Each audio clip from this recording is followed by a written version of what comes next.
NYX, la direction générale de la marque pour la France, pour lancer la marque en France. C'est la plus belle expérience de toute ma vie chez L'Oréal. On me fait confiance pour devenir DG de cette marque en France. T'imagines, moi, assistante, je deviens DG d'une marque. Et on m'avait dit, vous n'évoluerez pas chez L'Oréal. Je me suis dit, mais tu rêves. Je suis toujours habillée en noir. Je suis en tailleur, jamais en robe. NYX, quand il est arrivé chez L'Oréal, c'était un ovni par son modèle marketing et un ovni aussi par son image, ses couleurs. Le rouge à lèvres, je sais pas si tu te souviens des soft matte lip cream violet. La première boutique que j'ai ouverte, c'est à Toulouse. Et là, gros choc chez L'Oréal. Quoi ? C'est pas Paris ? Bah non, c'est Toulouse. Je me souviendrai toute ma vie, j'avais la chair de poule au moment de couper le ruban. Je suis arrivée dans le monde du digital, il n'y avait que des hommes. Donc d'ailleurs, j'étais la seule femme, quand je suis devenue CMO, de tous les CMO d'Europe. C'était que des hommes. La première question que j'avais envie de te poser, c'est est-ce que tu te souviens, toi, petite, c'était quoi la définition de la réussite quand tu étais enfant, ado? Ça représentait quoi, réussir, pour toi? C'est un peu cliché, mais c'était avoir une carrière professionnelle, être mariée et avoir des enfants. C'est vraiment le schéma familial dans lequel j'ai évolué. Et surtout, moi, j'ai vu ma mère travailler autant que mon père, avoir une carrière aussi. Et elle m'a toujours dit, petite, Élise, ce qui est important dans la vie, c'est que tu sois indépendante financièrement. Donc, c'est ce qui m'a construit en me disant aussi, il ne faut pas que je dépende de quelqu'un. Il faut que je dépende de moi. Et c'était courant autour de toi d'avoir des mères qui, tu vois, quand tu vois tes copines et tout, qui travaillaient autant? Ma mère était quand même cadre, dirigeante dans la banque, donc elle avait une place et un job un peu, je dirais, supérieur à certaines. Mais je faisais pas tellement attention finalement aux autres mamans, tu vois. Quand j'étais plus petite, je regardais souvent en fait que la mienne, très sincèrement. Ouais, c'était ton modèle. Mais grave, j'en ai été hyper fière. Je regardais sa garde-robe. Je me disais, oh là là, elle est bien habillée. Moi, un jour, je m'habillerais comme ça. Petite, quand même, on a eu pas mal d'exemples, tu vois, un peu tracés de... moi, je me souviens, les copines, c'était... soit je veux être maîtresse. Donc, on s'inspirait des femmes autour de nous. Donc, soit nos mamans, soit, tu vois, les maîtresses, soit... Enfin, il y avait vachement ce truc-là. Mais c'est drôle ce que tu dis, parce que moi aussi, j'ai voulu être maîtresse. Avant de de partir sur une autre voie. C'était les femmes qu'on avait autour de nous aussi qui travaillaient, tu vois, quand tu regardes. C'était un peu nos premiers modèles. À quel moment est-ce que toi, tu as compris que tu voulais travailler dans l'univers de la beauté, du luxe? Jamais. Ça t'est tombé dessus? Ça m'est tombé dessus. Je suis allée à un entretien. J'ai eu 2 entretiens, un chez Air France et un chez L'Oréal. Mais je n'avais pas du tout imaginé que j'allais un jour rentrer chez L'Oréal. Donc non, je n'ai jamais pensé travailler dans la beauté. En plus, je vais être très transparente. À l'époque, je ne prenais pas vraiment soin de moi comme aujourd'hui, maintenant. Il faut dire que l'approche à la beauté était aussi différente. C'était quand même moins sophistiqué qu'aujourd'hui. Il y avait moins de marques, il n'y avait pas tous ces outils de communication sur lesquels on voyait toutes ces femmes et ces hommes. Donc non, je suis allée mais par le plus grand des hasards à cet entretien et non, je me suis jamais... Et en plus, je me suis dit au début, mais je ne pourrais pas rester dans cette boîte. Je la trouvais dure, je trouvais que les gens avaient des carrières incroyables. Je me dis, mais qu'est-ce que je fais ici? Oui, tu te sentais pas légitime? Non, pas vraiment. Je suis rentrée comme assistante. Et on m'avait dit, vous n'évoluerez pas chez L'Oréal. Ah ouais? J'ai eu le dernier entretien en me disant, n'imaginez pas que vous allez sortir de la filière assistante.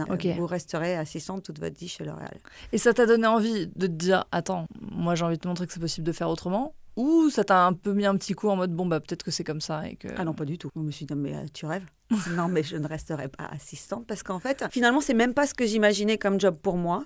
Et je me suis dit, non, mais moi, je veux évoluer. Je sais que j'en suis capable et je ne resterai pas assistante ou je ferai quelque chose ailleurs, mais j'ai pas envie de rester dans ce schéma-là. C'est pas vraiment un truc qui m'attirait, mais je l'ai saisi comme une opportunité de rentrer dans cette boîte. Et après, c'est les rencontres. Les rencontres, le travail. Mais on n'est pas nombreuses à avoir eu quand même cette évolution de carrière. Ce parcours. Non. Oui, parce que c'est comme si tu étais un peu rentrée par la fenêtre en te disant, je sais qu'il m'attend mieux, autre chose. C'est clair. Et que c'est le début. Ouais, et puis tu sais, je me souviens aussi, à la cantine, on ne déjeunait pas avec les cadres, les non-cadres. Tu vois, on est dans ce schéma professionnel. Une hiérarchie, tu veux dire, déjà dans le... oui. C'est pas évident de se dire, j'ai quand même essayé d'évoluer. Donc, il faut être bien entouré avec des gens qui te font confiance et qui croient en toi pour te permettre d'y arriver. J'aurais pu rester dans cette voie-là. Au fond de moi, c'était bien caché, mais je me disais, non, mais moi, je vais évoluer comme ma mère, en fait. Et t'en retiens quoi de ce premier poste? Tu te souviens un peu dans quel état d'esprit d'été? Enfin, tu vois, tes missions, est-ce que tu te disais, c'est un apprentissage? Ou est-ce que tu te disais, je sais que je dois passer par là, mais je sais que c'est pas ce pourquoi je suis faite? Est-ce que tu retiens quelque chose quand même de positif dans les apprentissages? Est-ce que ça t'a appris quelque chose? J'étais hyper timide dans ce premier job. Je me sentais jamais à ma place. Je n'osais pas prendre la parole devant tout le monde. Donc, je me suis dit, il faut que tu montes en expertise sur un sujet. Donc, c'est comme ça que je suis montée aussi sur le digital, sur le web, que j'ai pris à faire du développement, la gestion de projet.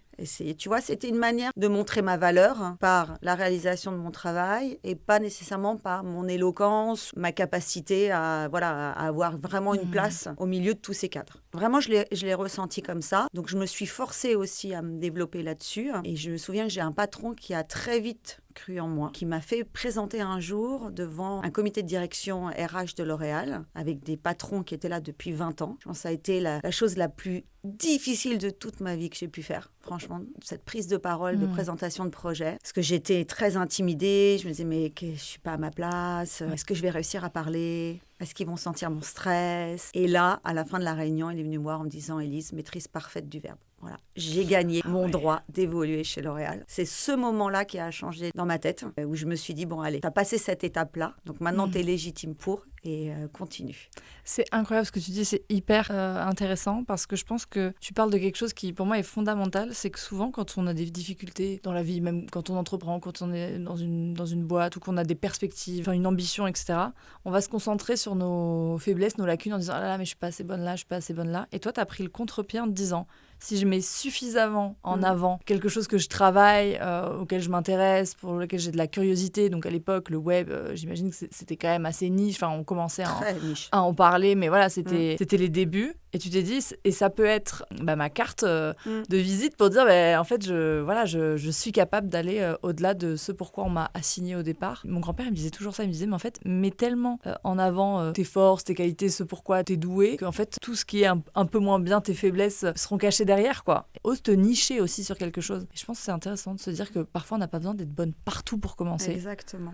On peut commencer par une seule voie. C'est exactement ça. Et c'est le schéma quand même d'éducation très américain, de capitaliser sur une force et de la rendre... Et moi, je vois avec ma filou, maintenant, je passe mon temps à dire, maman, je n'ai pas réussi SVT, on s'en fout. Ok, tu es bonne là-dedans. Moi, je veux que tu continues, c'est ta force, tu capitalises là-dessus. Tu ne peux pas être bon partout. Mais après, j'ai eu aussi un patron qui m'a dit, il faut que tu sois légitime sur ce sujet-là, si c'est ça que tu as envie de faire.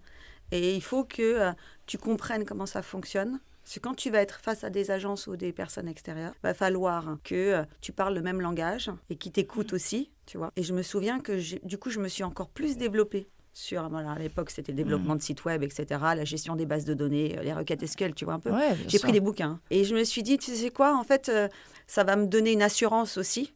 On va parler le même langage et je serai crédible. Oui. Et même par rapport à toi-même, tu sais, souvent on me dit, oui, la confiance en toi, comment tu as confiance en toi, etc. Et souvent je dis, mais en fait, c'est comme dans une relation. C'est-à-dire que si l'autre vous promet des choses à l'oral, mais les actes ne suivent pas, vous perdez confiance. C'est pareil avec soi-même. C'est-à-dire si tu te promets quelque chose et que tu vas au bout de ce que tu te promets, toi par exemple cette présentation où j'imagine que tu étais pétrifiée de peur et de stress et peut-être que 3 mois avant tu te serais jamais dit mais je peux le faire, le fait de l'avoir fait, tu vois, tu gagnes des points de confiance entre toi et toi-même. Mais attends, je vais te dire, mais même encore aujourd'hui, quand je sors de certaines réunions où je sais que j'ai réussi à marquer des points en disant ça, ou alors en disant j'ai réussi à vendre cette idée, ou la manière dont je l'ai présentée, c'était la bonne. J'ai une fierté personnelle en disant, tu vois, c'est encore aujourd'hui. Bien sûr, tu remplis le contrat entre toi et toi-même. Oui, exactement. Tu te projettes sur quelque chose et tu vas au bout. Exactement. Et je suis encore plus fière aujourd'hui quand j'arrive à défendre quelque chose. Ce que je n'avais pas au début de ma carrière. Ouais. J'avais tendance à rester quand même très à l'écoute, je regardais, oui, je prenais le feedback, mais tu vois, je n'argumentais pas nécessairement. Je me sentais assez sûre au début d'une carrière, tu es quand même moins légitime de toute façon. De s'imposer et tout. Ouais. Mais aujourd'hui, je me dis de toute façon, d'abord, on n'est plus à l'école, donc voilà. Oui. 2, on a le droit d'avoir des avis différents et d'échanger. Et puis bon, on a le droit à l'erreur aussi. Exactement ça. On a le droit à l'erreur. En 2015, on te confie un grand projet avec, j'imagine, beaucoup d'objectifs et de responsabilités. Est-ce que tu peux nous parler de cette période ? NYX, la direction générale de la marque pour la France, pour lancer la marque en France. C'est la plus belle expérience de toute ma vie chez L'Oréal, pour plusieurs raisons. 1, parce qu'on me fait confiance pour devenir DG de cette marque en France. T'imagines, moi, assistante, je deviens DG d'une marque. Et pourquoi je deviens DG aussi ? Parce que j'ai construit mon parcours dans le web, que c'est une marque forcément digitale. Et quand on se dit, en fait, Élise, elle a 50% du job qu'elle connaît, parce qu'elle connaît très bien le web, et 50% c'est du retail, elle va apprendre le retail. Il m'évalue en me disant, ce qu'elle a réussi à faire sur le web, elle va pouvoir le faire sur le retail. C'est incroyable parce que c'est la niche dans laquelle tu avais mis tes billes, quoi. Tu t'es dit, je vais prendre mes bouquins à l'époque où j'y connais rien. Exactement. Et aujourd'hui, ça se concrétise. Après, moi, j'ai eu beaucoup de chance. Enfin, j'ai eu beaucoup de chance. J'ai évolué avec le monde du web qui a évolué aussi. Donc, je me suis développée sur tous les pans du digital, que ce soit CRM, influence, data, etc., au fur et à mesure de l'évolution du digital. Je ne suis pas généraliste, mais je suis montée en expertise sur chacun des sujets. Donc, j'avais la palette digitale. Mais tu vois, je me souviens de notre rencontre, etc. Bon, en 2015, j'avais 18 ans. Et tu vois, je me disais que tu n'étais jamais condescendante envers notre milieu, le milieu de l'influence. Ouais, mais c'était hyper rare. Ah oui, je te promets qu'à l'époque, même les marques qui nous approchaient, avec qui on bossait, etc., on sentait qu'il y avait un intérêt financier, marketing, etc. Et bon, le contrat, enfin, je veux dire, nous, on n'était pas dupes, c'était clair. Mais parfois, tu avais un regard pas forcément bienveillant, tu vois. Et toi, tu as toujours eu ce truc de curiosité. Et avec Nix, c'était essentiel. Parce que la marque, moi, je la connaissais des youtubeuses américaines que je regardais. Tu vois, on est partis ensemble, justement, pour ce voyage presse à Los Angeles, au Nix Face Award, qui était l'événement de la marque aux États-Unis, qui commençait déjà à faire pas mal de bruit. Pour moi, c'était la concrétisation. Je me disais, mais en fait, c'est avant-gardiste. On est en train de vivre quelque chose, une transformation, enfin une évolution. C'est-à-dire, cette marque ne ressemblait à aucune autre marque du groupe L'Oréal. C'est clair. C'était un ovni. Nix, c'était un ovni quand c'est arrivé chez L'Oréal. Et c'était une manière de faire les choses différemment des schémas classiques qu'on avait l'habitude de faire chez L'Oréal, où le modèle de l'influence est au cœur de la réussite de cette marque. Alors que dans les autres marques, c'est plutôt le modèle marketing, lancement produit. Là, pas du tout. Les moyens moteurs n'étaient pas les mêmes et le contenu était créé par des influenceurs. Donc en fait, la promotion de la marque passait par eux, leur capacité à être eux-mêmes et à mettre en scène de leur façon comment ils voyaient la marque, ce qui est très rare quand même. C'était les ambassadeurs, en fait. Exactement, c'était les ambassadeurs, avec une passion pour le maquillage, mais enfin voilà, que j'ai rarement vu dans ma vie, quoi. Et aussi avec une expertise du make-up. Bon, toi, on se connaît depuis 10 ans, mais 18 ans, ce que tu faisais, j'étais assez époustouflée. Donc, tu vois, il y avait votre milieu à vous, où vous développiez du contenu, vous faisiez la production, etc., la créativité qui était derrière. Moi, j'ai jamais été condescendante de ça, parce que forcément, j'étais assez fière de voir ce que vous étiez capable de faire, ce que nous, on n'arrivait pas à faire nécessairement. Et ensuite, ce que j'ai aimé, c'est cette créativité pour toujours renouveler l'image de la marque. Sans jamais la détériorer, en pensant au consommateur, de quoi il a envie, tu vois. Oui, Nix partait beaucoup du destinataire. Ah mais clairement, qu'est-ce que je veux voir? Et c'est là que le schéma de ressemblance entre un influenceur et ses fans, ses followers, arrive. Et donc Nix, quand il est arrivé chez L'Oréal, c'était un ovni par son modèle marketing et un ovni aussi par son image, ses couleurs de rouge à lèvres. Enfin, je ne sais pas si tu te souviens des Soft Matte Lip Cream violet qu'on a mis quand même à Los Angeles. Moi, j'avoue que je me suis quand même posé la question, est-ce que ça va marcher en France? Puis à un moment donné, on se dit, non, mais en fait, il ne faut pas dénaturer le modèle. S'il marche là-bas, franchement, il va traverser. Il va trouver son public. Exactement, il va trouver son public. Et aussi, c'est la marque où les hommes sont rentrés dans le maquillage. Bien sûr. Parce que moi, quand j'ai ouvert les boutiques Nix, tu l'as vu, on était ensemble. Il y a quand même pas mal de mecs dans la queue. J'avoue que c'était aussi encore différent. Donc, Nix, c'est une aventure humaine parce que vous avez fait partie du projet dès le départ. Vous avez contribué aussi à la réussite de cette marque. Moi, sans vous, j'y serais jamais arrivée toute seule. En fait, ça marche grâce à vous. C'était une stratégie qui était complètement différente de ce qui avait l'habitude d'être fait dans les marques L'Oréal. Est-ce qu'en interne, tu te souviens qu'on ait un peu pu penser que c'était un peu un cadeau empoisonné? Ou au contraire? Ah non, pas du tout. En interne, tout le monde voulait mon job. Tout le monde voulait mon job parce qu'en fait, alors, on parlait que de Nix chez L'Oréal. Tout le monde trouvait que c'était fabuleux, cette nouvelle marque. Et puis aussi un développement de produits très rapide. Une capacité à surfer sur les tendances, même en créer. Donc ça, c'était quand même super nouveau sur le maquillage. Donc non, et à tel point que toutes les autres marques venaient me voir, comment tu fais ça? Parce que moi, je venais de L'Oréal Paris. Donc L'Oréal Paris, c'est une grosse marque avec beaucoup de moyens en plus. Et là, je suis tombée sur Nix. J'avais pas d'équipe pour démarrer. Vous étiez deux? Après, j'ai embauché tout de suite une jeune femme en charge de l'influence, justement, marketing. Premier job. On disait qu'il faut qu'on crée d'abord ça. Mais tu vois, t'es partie de là, quoi. Tu t'es dit, influence, c'est là où il faut qu'on commence. Oui, exactement. Ça devait être nouveau. Ah oui, c'était complètement 2015, nouveau. quoi, tu vois. Nouveau. C'est pas comme aujourd'hui où c'est complètement intégré dans les stratégies marketing. Je dirais, des budgets dédiés, etc. Est-ce que tu te souviens que tu as dû défendre certaines idées, peut-être qu'au début, qui étaient un peu controversées? Tu as dû te battre? Ah oui. Alors, j'allais pas assez vite. En fait, moi, j'ai pris la France et j'ai quelques collègues qui ont pris les autres pays d'Europe. Et l'Italie sont très vite partis. Et en plus, ils avaient Kiko en face, tu vois. Donc, ils ont ouvert très vite des boutiques. Espagne aussi. Et moi, j'ai eu du mal à trouver des emplacements pour plusieurs raisons. Parce qu'en plus, il faut choisir le bon emplacement. Ouais. Tu n'arrives pas comme ça en te disant, bah tiens, j'ouvre là. Non. Il faut qu'il y ait un trafic, il faut que ce soit en affinité par rapport à la cible, avec des marques à côté qui amènent aussi ce trafic-là. Donc, j'ai pris du temps. Donc, j'allais pas assez vite. Donc, j'ai senti la pression du groupe en disant, bon, Élise, là, il est temps d'ouvrir. Et la première boutique que j'ai ouverte, c'est à Toulouse. Et là, gros choc chez L'Oréal. Quoi? C'est pas Paris? Bah non, c'est Toulouse. Mais à Toulouse, il y a une communauté de fans autour de NYX qui est exceptionnelle. Et en même temps, ça, tu sais quoi? Je suis trop contente parce que ça m'a permis de tester le modèle avant d'ouvrir à Paris. Bah, bien sûr. Au 4 temps. Alors là, c'était exceptionnel, cette ouverture. J'en souviendrai toute ma vie. J'avais la chair de poule au moment de couper le ruban. Il y avait un monde 3 heures de queue dingue. pour acheter un rouge à lèvres. Et j'ai tout donné ce jour-là avec l'équipe. On était en caisse, en merch. Et c'est ça que j'ai aimé dans le modèle NYX aussi, tu vois, c'est le fait, je faisais pas que les réunions. Oui. En fait, on était dans les points de vente, exactement, dans tous les salons, parce que NYX c'est aussi tous les salons professionnels. Il y a eu le Get Beauty, mais il n'y a pas eu que ça. Il y a eu des salons porte de Versailles. Et là, on était sur le terrain. On préparait, on montait les meubles, on mettait les produits, on vendait les produits. C'est comme si ça avait été notre boîte, en fait. Ouais. Tu vois. Oui, t'avais un truc un peu entrepreneurial. Hein. Ah ouais, génial. Mais en même temps, avec le luxe de ne pas prendre de risques personnels. Exactement. Et puis, une équipe de dingue. La même passion, tous, pour cette marque. Parfois, je me dis, j'aimerais revenir un peu en arrière, revivre ça. Parce que c'est la plus belle expérience de ma vie. Mais tu bossais comme une dingue en même temps. Oui. On va pas se mentir. Ouais, beaucoup. Ouais, beaucoup. Puis alors là, je me suis stretchée sur le réel que je connaissais pas, sur tout ce qui était business plan, la dimension financière, P&L, compte d'exploitation de la marque. Et puis là, j'ai eu les premières grosses présentations. Avec la direction générale. Et ça, c'était des moments pas évidents. Pour moi, c'était une épreuve additionnelle dans mon parcours. Être capable de présenter quelque chose. Belle continuité par rapport au début, tu vois. Ouais, c'est vrai. Et c'est à ce moment-là que tu as constitué une équipe, donc tu as commencé à manager. Comment ça s'est passé, ça ? Bah super en fait. Peut-être parce que j'ai trouvé des profils qui étaient comme moi, qui étaient en mode test and learn, mais très experts. Je suis allée chercher des grands experts, Marichka sur l'influence, Marion sur la supply, après sur la finance. Je pense que ça, c'est aussi la clé du succès. C'était ton critère ? Oui. Ouais.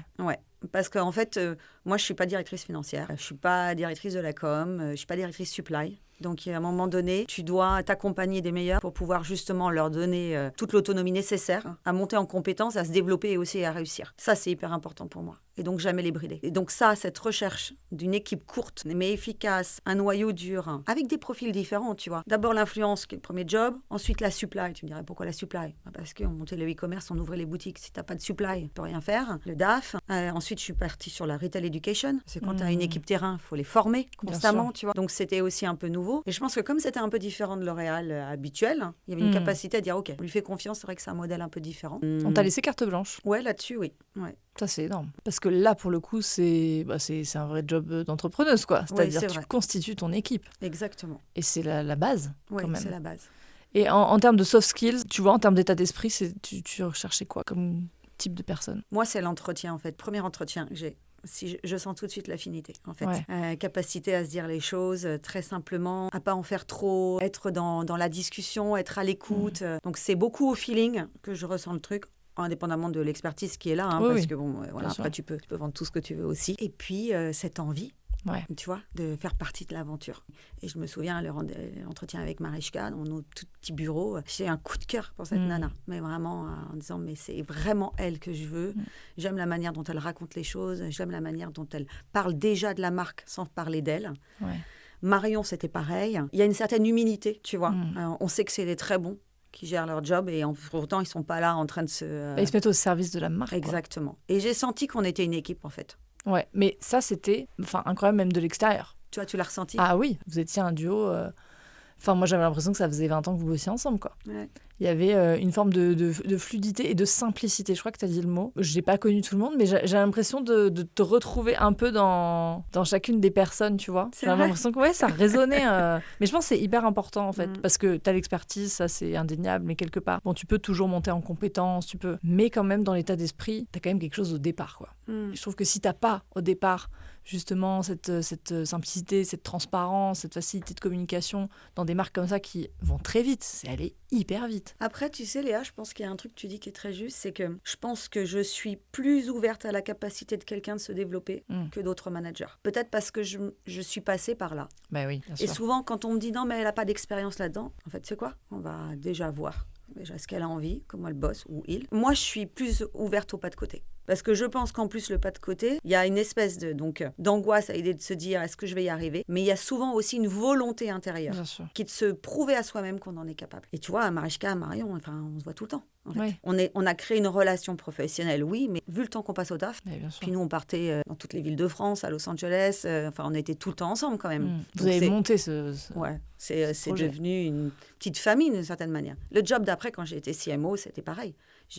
Maintenant, j'ai une équipe, on a un petit noyau dur. Dès qu'il y en a un qui veut évoluer, m'appelle. T'en penses quoi? Tu vois, moi, je crois beaucoup à ces relations qui font que, notamment dans des groupes comme L'Oréal, si t'as pas un réseau sur lequel tu peux t'appuyer, tu n'y arriveras jamais seul de toute façon. Dès le début, tu as pris le contre-pied de ce qu'on t'avait vendu, toi, Ah oui, clairement. Vous n'évoluerez pas. Mais clairement. Tu t'es dit, mais en fait, il faut que même les jeunes talents qui rentrent, puissent se dire justement, c'est clair. J'ai envie. Et même en attachement au groupe, en attachement, tu vois, à l'entreprise dans laquelle tu bosses, etc. Je pense que c'est essentiel de savoir qu'elle croit en toi. Sinon, comment tu peux aussi faire face à des moments où justement tu as besoin de donner plus. C'est ça aussi, c'est une relation. Ouais, et puis moi, je pense que je suis quelqu'un qui a besoin de les emmener quelque part, quoi. Tu vois. Moi, j'avance pas seule, en fait. T'as la vision. Plus que je pense que c'est différent même de la vision. C'est ensemble, c'est ce collectif qui... je pense que plein de monde peut dire ça, mais la réalité, c'est que c'est comme ça que je travaille aujourd'hui.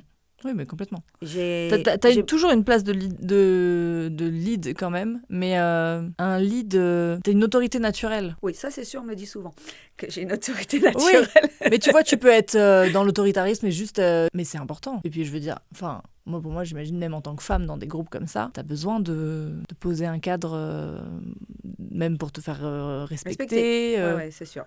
En plus sur le digital, moi je suis arrivée dans le monde du digital, il n'y avait que des hommes. Oui. Donc, d'ailleurs, j'étais la seule femme, quand je suis devenue CMO, de tous les CMO d'Europe. C'était que des hommes. Tu le sens Plus maintenant. Plus maintenant. Non, plus maintenant. Je l'ai senti avant, surtout sur le digital. En plus, les experts, etc. Bon, après, tu vas dans la data, etc. Il y a quand même beaucoup de mecs, on va se dire. Je le sens moins quand même. Parce que ça peut faire peur à beaucoup de femmes aussi, tu vois. Clairement. C'est-à-dire comment est-ce que tu t'imposes, t'as l'impression de devoir en faire plus encore, tu vois. C'est pour ça que ce premier patron qui m'avait dit, Élise, il faut que tu connaisses ton sujet véritablement, parfaitement, pour que tu sois légitime face aux interlocuteurs que tu as en face de toi. Et je sais que sur le digital, aujourd'hui encore, tu vois, même si c'est plus mon sujet du quotidien, je suis encore super respectée là-dessus.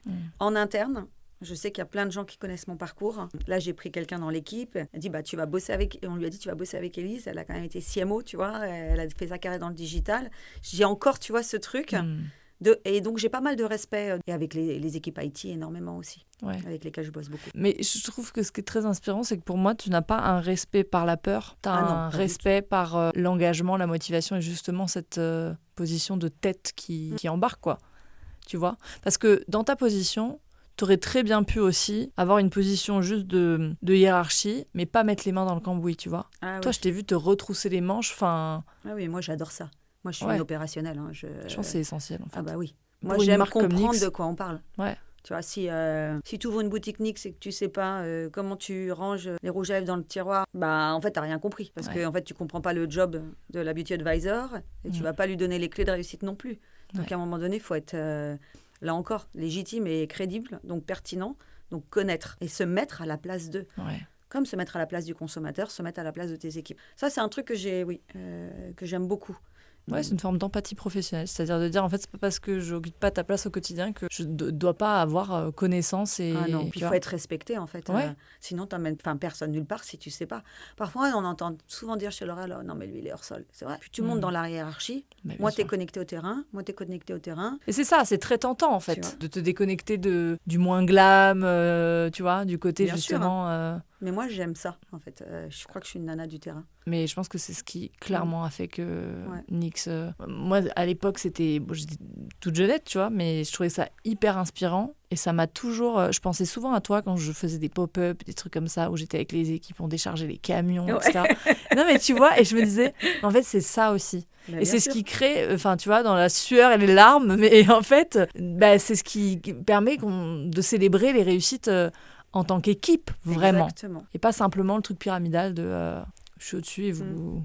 À cette époque-là, donc toi, tu bosses beaucoup. Comment tu t'organises entre ta cadence pro et ta vie perso ? Moi, ça, c'est une question que j'ai toujours voulu te poser parce que ça me... Alors, il y a deux choses. Je pense que la parenthèse NYX, les 2 premières années... Bon, mon mari m'a aidé à à prendre le challenge. Donc, m'a facilité la vie là-dessus, en étant plus présent pour Lou, pour que je puisse clairement, parce qu'on est allé à Los Angeles plusieurs fois aussi, on est allé à Toulouse, à Marseille, à Lyon, à Lille, ouvrir les boutiques. Donc, il m'a aidé à prendre ce job-là. C'est le seul regret que j'ai encore, un peu, dans ma tête parfois, en me disant, là, j'ai quand même été beaucoup en déplacement, beaucoup absente. Et du coup, j'ai essayé de rattraper tout de suite derrière. On a changé de domicile pour pouvoir, finalement, plus proche de mon lieu de travail aussi, et que je puisse rentrer tous les soirs, un minimum, pour dîner avec elle, parce qu'elle était petite. Très honnêtement, Léa, je suis pas sûre d'avoir été assez présente sur ces 2 premières années. Mais est-ce qu'on n'est pas dur avec nous-mêmes aussi, tu vois?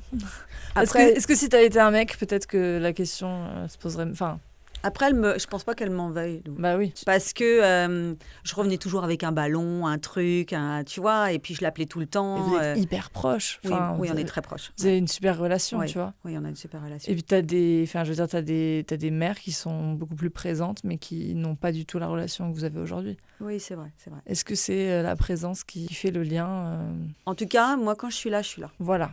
Tu vois. Ça, tu vois, c'est hyper important. Voilà, exactement. Et le week-end, on a toujours fait des trucs. C'est pour ça j'ai déménagé pour que le soir, je puisse dîner avec elle. Même si je ne pouvais pas dîner avec elle tous les soirs, j'ai dit, mais là, en fait, sinon, j'y arriverai jamais. Donc, j'ai aménagé aussi cet environnement-là. Et puis, après, j'ai eu des conversations avec elle à l'époque de Nix, où elle me disait, maman, toutes les mamans viennent chercher leurs enfants à l'école.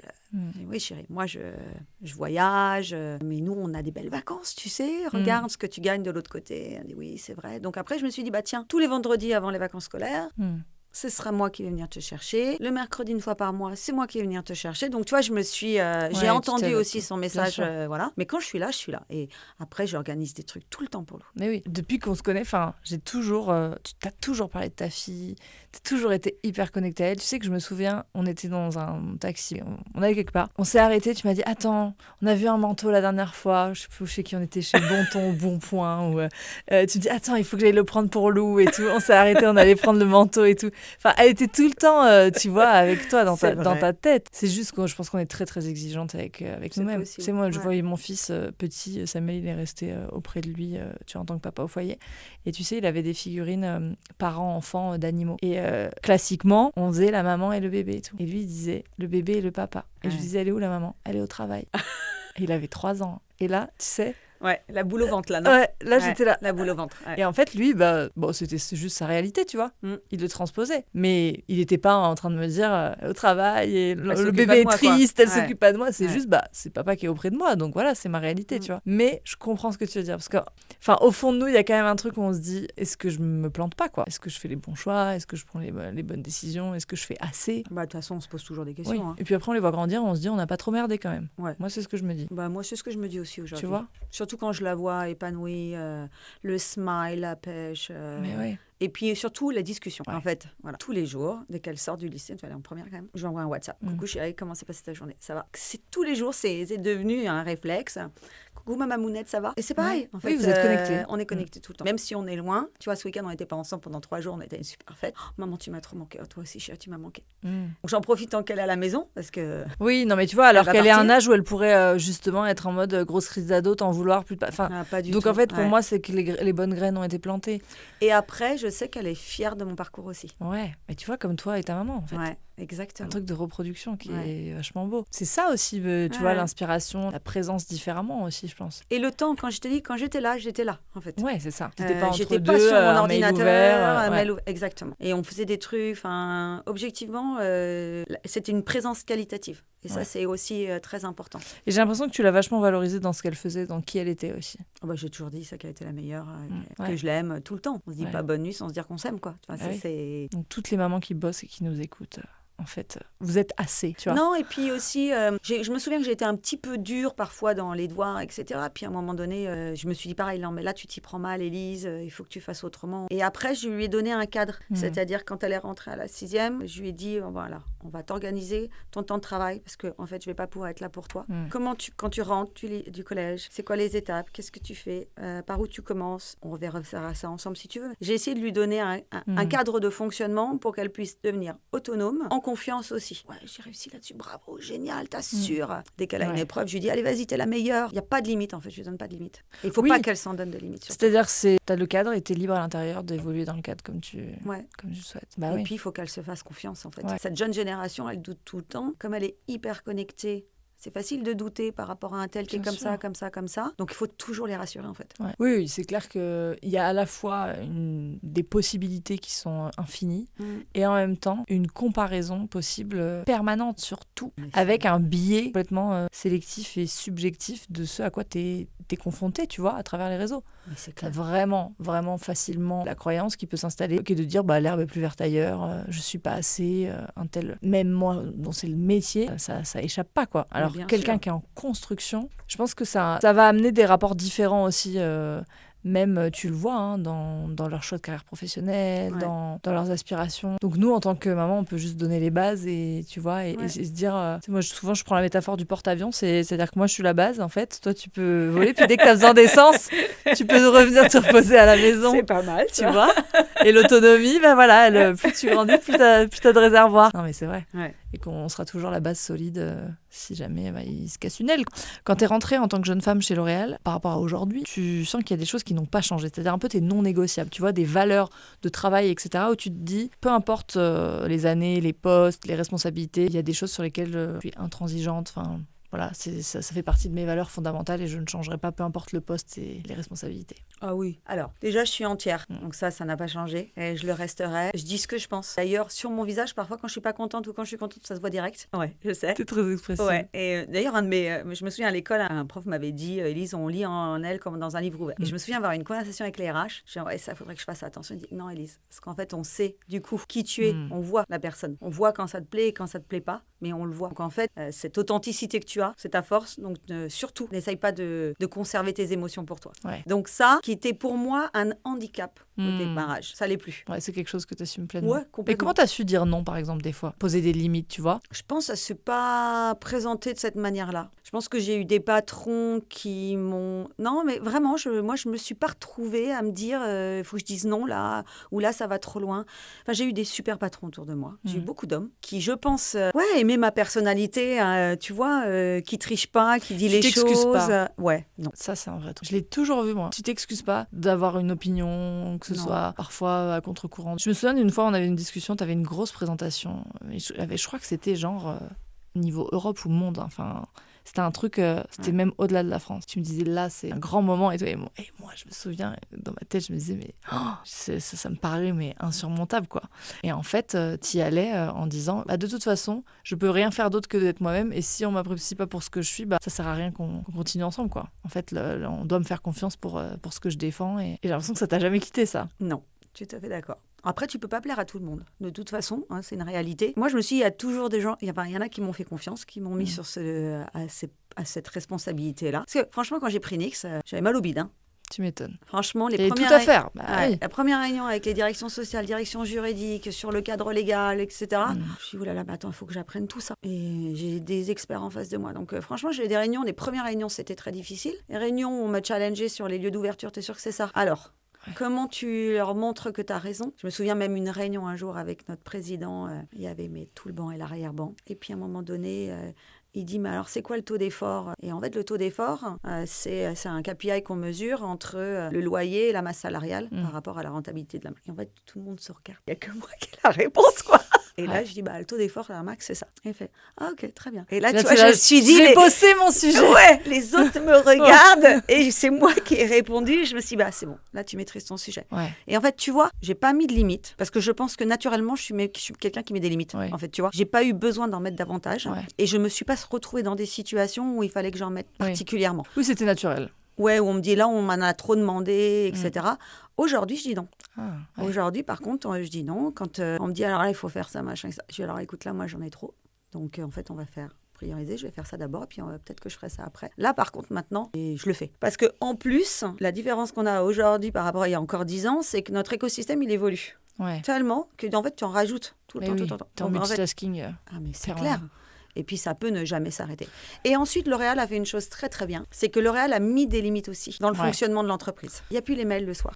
Donc déjà, tu vois, tu peux rentrer chez toi, être présent avec ta famille. Alors, bien sûr, quand tu travailles avec la Chine ou les États-Unis, le décalage horaire fait que c'est comme ça. Le lundi matin, c'est le moment de déconnexion où normalement, tu n'as pas de réunion pour justement tu puisses gérer tous tes mails. Donc, tu peux faire des one-to-one, mais c'est tout. Donc, en fait, je pense que le groupe a aussi compris que le rythme pouvait ne jamais s'arrêter et les ping-pong, parce que moi, les ping-pong sur NYX jusqu'à minuit, ça, je les ai connus, franchement. Je pense que ça nous aide, tu vois, cette limite qui est là. Et aussi dans la manière de présenter. C'est-à-dire que, alors, on a beaucoup de réunions, mais maintenant, on essaye un peu de cadrer. Et comme on sait qu'on peut inscrire 10 sujets, il n'y en a que 2 qui vont passer. Maintenant, on le sait. Donc, on se dit, on en met 4, d'accord ? Mais pas 10, comme ça, au moins, on limite. Tu vois ? Donc, je pense qu'on a un fonctionnement interne qui aide. Ça évolue, je pense, notre rapport au travail. Même dans les grands groupes, etc., il y a une vraie volonté de prendre en compte, tu vois, même la santé mentale, etc. On en parle beaucoup plus. On sait que c'est un investissement, même pour les équipes. Après, je dis jamais non, par contre, à n'importe quelle sollicitation. De tes équipes, etc. Mais même de l'extérieur. Tu vois, on me demande quelque chose, est-ce que... Alors, si c'est des gens que je connais bien, ça c'est sûr, je dirais jamais non. Mais j'essaye d'être disponible. Je me dis que si quelqu'un a fait la démarche de me solliciter pour demander quelque chose, c'est qu'il en a besoin et que mon avis est important. Donc, tu vois, j'essaye de me rendre tout le temps disponible pour ça. Ça fait partie de tes valeurs. Ouais, ça c'est important. Je dis, on m'a tendu la perche et il faut que je sois là aussi pour les autres. Ouais, comme on a été là pour toi aussi. Justement, on en parlait un peu, mais comment tu... Alors là, c'est vraiment pratico-pratique. Au niveau de ta productivité, ta gestion de ta to-do list, comment tu t'organises ? Est-ce que tu notes les trucs un peu partout ? Ça, c'est mon sujet de prédilection, donc ça m'intéresse de savoir comment tu fais. Alors, déjà, moi, j'arrive très tôt au travail. Ok. Parce que j'ai au moins 1 heure pour moi. C'est quoi très tôt ? 8 heures, je suis au taf. Parce que je prends le petit-déj avec Lou. Ouais, important. Voilà. Je m'occupe de mon petit chien. Et ensuite, voilà, je file. Et j'ai 1 heure, 1 heure et demie pour moi toute seule, avant que tout le monde arrive. Donc là, c'est simple, je descends tous mes mails. Je lis toute la presse, parce que j'ai des newsletters. Je m'abonne à plein de trucs. Ouais. En fait, je pense que l'importance sur notre job, plutôt que la force, c'est d'être...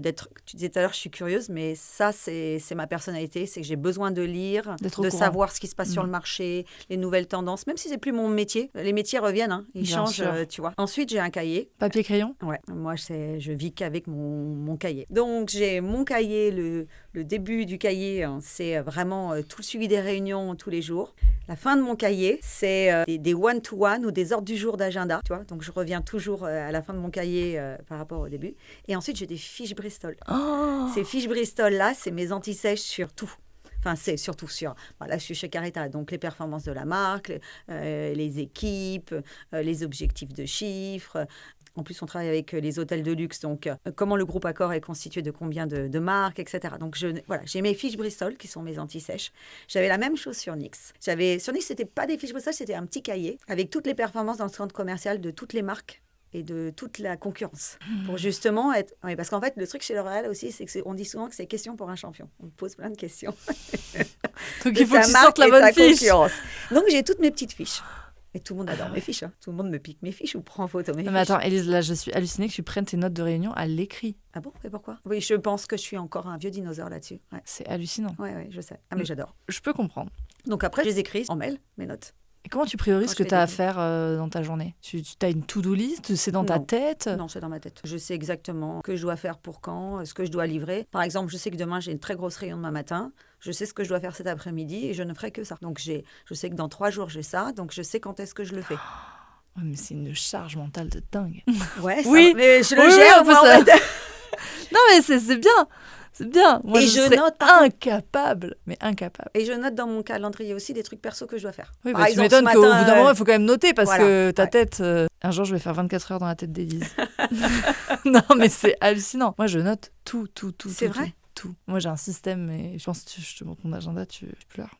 Tous mes blocs de temps. Et je rajoute ma to-do par bloc de temps. Je note tout. Ah, c'est pas mal. Tous mes trajets, Et du coup, j'ai une vue exacte sur ma capacité, c'est-à-dire le temps qu'il me reste pour faire les choses. Sinon, tu te mets trop de choses et tu reportes toujours au lendemain. Alors moi, j'essaye d'être boîte mail vide le soir. Ouais. Ça, c'est un de mes objectifs aussi. Donc déjà, tu gères encore tes mails, c'est ça qui est fou. Moi, je gère plus mes mails. Mais je comprends. Tu vois, ça fait partie du terrain aussi. Ouais. Quelque part. Ouais, tout à fait. Est-ce que tu as déjà ressenti ou est-ce que tu ressens encore parfois le poids des attentes qui sont parfois démesurées envers les femmes dans le sens être bonne partout, être suffisamment bonne en tant que mère, être suffisamment bonne bonne au taf, être suffisamment une bonne amie. Est-ce que tu as déjà ressenti cette pression de la performance ou pas forcément? Il y a un job que je voulais l'année dernière, que j'ai pas eu. Et je me suis demandé si c'est parce que j'étais une femme que je l'avais pas eu. Ouais, t'as eu Je me suis dit, est-ce que je suis assez bonne pour ce job-là, en fait, en tant que femme ou pas? C'est un job un peu d'expert aussi, tu vois.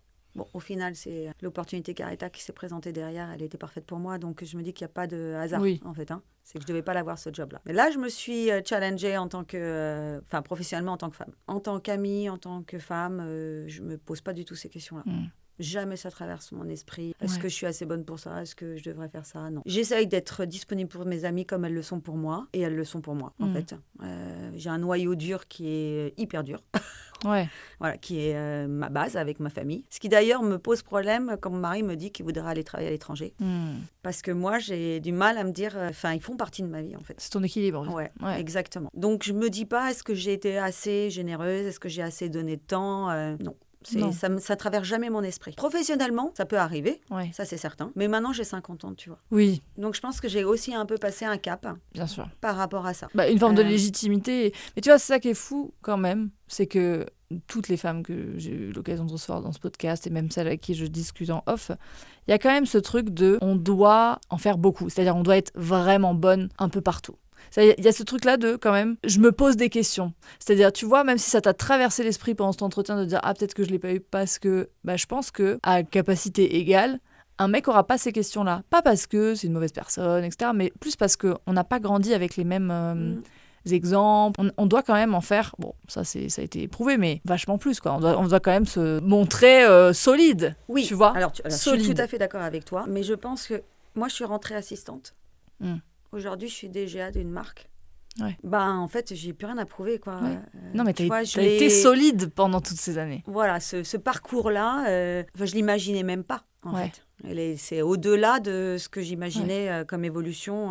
Quand je te dis, je vois la relation avec ma fille. Il y a des trucs que je pourrais améliorer, hein, c'est certain. Parfois, quand je rentre à la maison, je suis fermée. Et là, Lou, elle sait très bien. Et je me dis, putain, Alice, tu devrais être un peu plus ouverte. Tu vois, il y a encore des trucs sur lesquels je dois progresser. J'arrive pas à déconnecter complètement. J'ai souvent, ça me travaille dans ma tête et je suis pas nécessairement... Et moi, je suis comme un mec dans ces cas-là. Je rentre dans ma cave et il faut pas venir me parler, tu vois. J'ai besoin de... Mais peut-être que c'est ce qui t'a aidé, hein, parfois. Ouais, peut-être. Parce que justement, dans ce milieu où, tu vois, ça fonctionne aussi comme ça, où, comme tu le disais, à un moment donné, tu étais la seule femme parmi plein d'hommes, etc., tu te calques aussi sur des fonctionnements qui marchent. Et parfois, c'est aussi, tu vois, en protection ou dans ton fonctionnement, se détacher du côté un peu émotionnel. Ouais. Après, c'est super dur, hein, quand même. C'est très dur. Franchement, tu dors pas bien. Enfin, franchement, tu rumines, etc. Quand on vit dans un moment aussi, d'un point de vue médical, où c'est compliqué, etc., de toute façon, tu es obligé de tenir la baraque. Hein. C'est-à-dire que ta vie perso, tu peux pas, à un moment donné, t'arrives au bureau à 8h, ne plus y penser. Quoi. Voilà, exactement. Tu es obligé de ça tenir. fait partie de ta vie, en fait. Donc, tu t'oublies un peu et t'avances, quoi. Ouais. Et voilà. Et c'est des phases.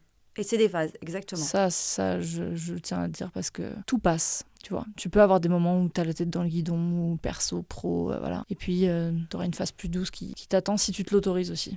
Ouais, tout à fait. Parce qu'on est exigeante. Après, tu sais, moi, je voyage beaucoup. Hein. Et pro et perso. J'ai cette chance de pouvoir voyager déjà. Et ça fait partie de mes respirations. C'est hyper important pour moi. Tu vois, c'est le seul moyen que j'ai de décompresser, de penser à autre chose, en fait. Même quand tu voyages pour le taf, tu te dis que ça... Non, pour le taf, non. Non, je ne décompresse pas du tout. Ouais. Pour le taf, c'est un tsunami. Tu dors pas, tu as des moi, dîners, je te vois, je vois tes stories, tes trucs, je me dis, là, elle décompresse pas, là. Non, le taf, non. Le taf, non, mais je dirais que ça fait partie du job. Mais du coup, c'est les moments de voyage de famille ou entre amis. Qui prennent sens. Ouais. Là, on a fait le grand parc cet été aux États-Unis. Et franchement, ça m'a redonné une énergie. Ouais.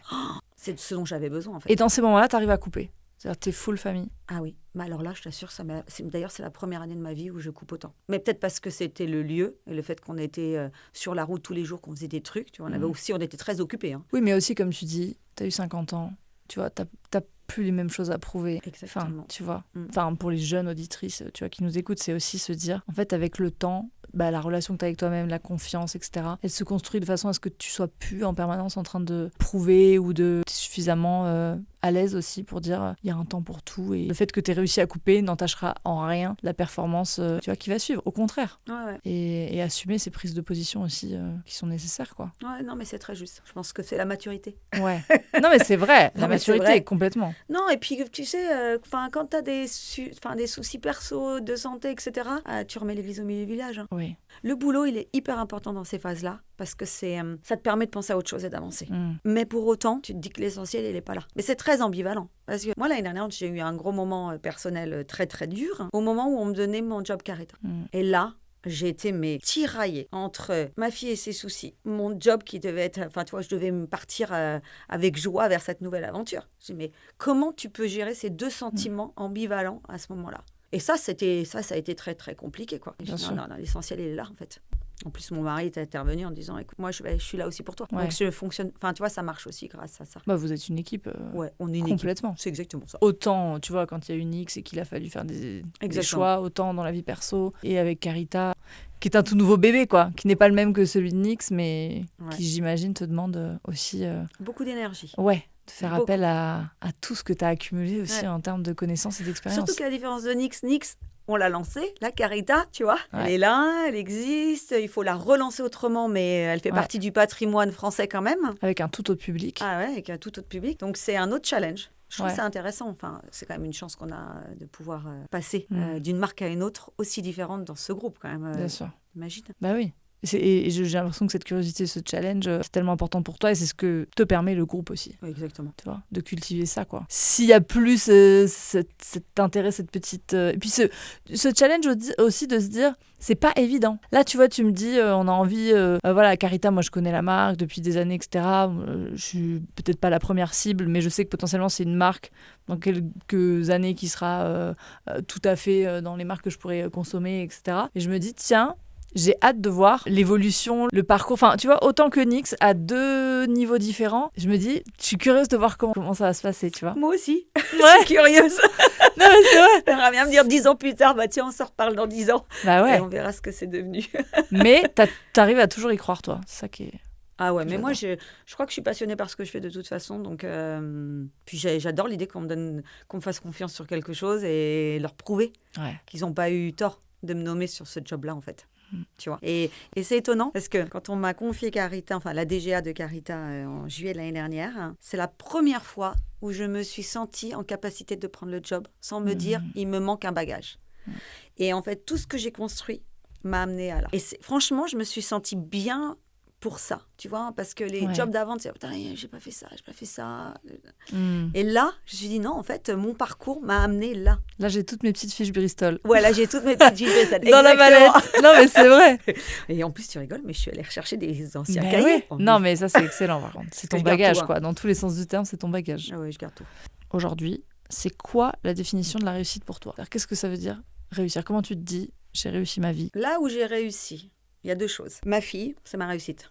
Voilà, numéro 1. Celle-là, c'est le top de la pyramide parce que sa personnalité, elle est juste géniale et qu'elle est vachement bien dans sa peau. Je me dis, elle peut faire tout ce qu'elle veut dans la vie. Et ça, c'est ma plus belle réussite. C'est de l'avoir amenée maintenant à cet endroit-là avec sa curiosité aussi, parce qu'elle est comme moi. Elle s'émerveille de tout. En fait, là-dessus, on se ressemble pas mal. Elle est généreuse. Elle a le smile tout le temps, en fait. Alors, elle parle trop, tu vois. C'est un moulin à paroles. Le soir, parfois, on est dû dire, s'il te plaît, Lou. Mais ça, du coup, je la vois bien dans sa peau. Et je me dis, il y a tellement d'enfants qui ne sont pas bien dans leur peau. Sûr. Et elle a envie de découvrir le monde. Donc, ça, c'est ma première réussite. Ensuite, c'est mon mari, ma famille, mes amis. Je le mets tous ensemble. Parce qu'on est un groupe, enfin, voilà, on est unis. Et moi, je ne pourrais pas vivre sans eux, en fait. Il y a mon mari, bien sûr, mais il y a aussi mes amis. C'est le socle. Ouais, mon petit-neveu de 5 ans. Enfin, voilà, c'est ce qui m'épanouit aussi, tu vois. Et là, la réussite, elle est plutôt liée à la qualité de la relation qu'on a. Dès que quelqu'un a besoin de l'un ou l'autre, on s'appelle, tout le monde est là. Enfin, on aime passer du temps ensemble. Tu vois, j'ai quelques meilleures amies. On se considère comme des cousines d'une certaine manière aussi. Tu vois, on a largement dépassé le stade d'amitié primaire. Donc ça, j'en suis très fière. Et après, bien sûr, moi, je suis super fière de mon parcours.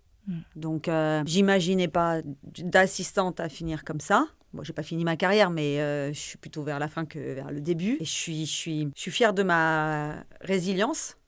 Et finalement, ce qui me rend le plus fière, tu sais, c'est quand tous mes potes ou mes parents me le disent. Dans les yeux des autres. Ah ouais. En fait, ah non, mais Lily, ton parcours, ce qu'il m'appelle Lily, mais Lily, ton parcours. En fait, je m'en suis tellement pas rendu compte que c'est à travers leur regard que je me rends compte qu'ils sont fiers de Parce que moi. toi, t'as foncé. Ouais. T'as foncé, et là, c'est comme si tu te retournais et que tout le monde avait assisté à. Et ça, parfois, je dis oui, bon, bah, ok. Tu vois, et ça, c'est un vrai... c'est encore pour moi un émerveillement quand je les vois parfois me dire des choses sur mon parcours. J'imaginais tellement pas ça, en fait. Parce que moi, je voulais être maîtresse d'école quand même, hein, on va se dire. Ouais. Donc, j'ai quand même je suis passée de maîtresse d'école à une autre opportunité, parcours professionnel. Mais après, j'ai taffé. Hein. Je veux dire, Léa, tu taffes, hein. Oui, comme une malade. De toute façon, voilà. Y a pas de... Moi, je ne vends pas la réussite miracle. Hein. Ah non. C'est beaucoup, beaucoup de boulot, beaucoup de compromis, de choix, voilà. Ouais, mais après, la difficulté, c'est de toujours ne pas perdre confiance en soi. Et ça, c'est très facile de perdre confiance. Ne pas se perdre. Je trouve que dans tout ton parcours, tu as été toi, quoi. Toi, avec les différentes maturités, les différentes expériences, tu vois. Mais toi, quoi. Tu t'es pas trahi dans tes décisions, tu t'es pas perdu. Enfin, ça, c'est dur. Tu n'as pas été avalé par la machine. Non. Tu vois, la liste de 2015... c'est la même qu'aujourd'hui, c'est la même. Je te jure. C'est vrai, t'as raison. Non, après, je suis peut-être plus posée quand même. T'es carita, t'es plus Nix. Ouais, voilà, t'as raison. Ouais, je suis plus Nix, mais quand même. Non, t'as un côté Nix. Comment te dire que dès qu'il y a une nouveauté Mais Nix qui sort, comment te dire, je vais l'acheter.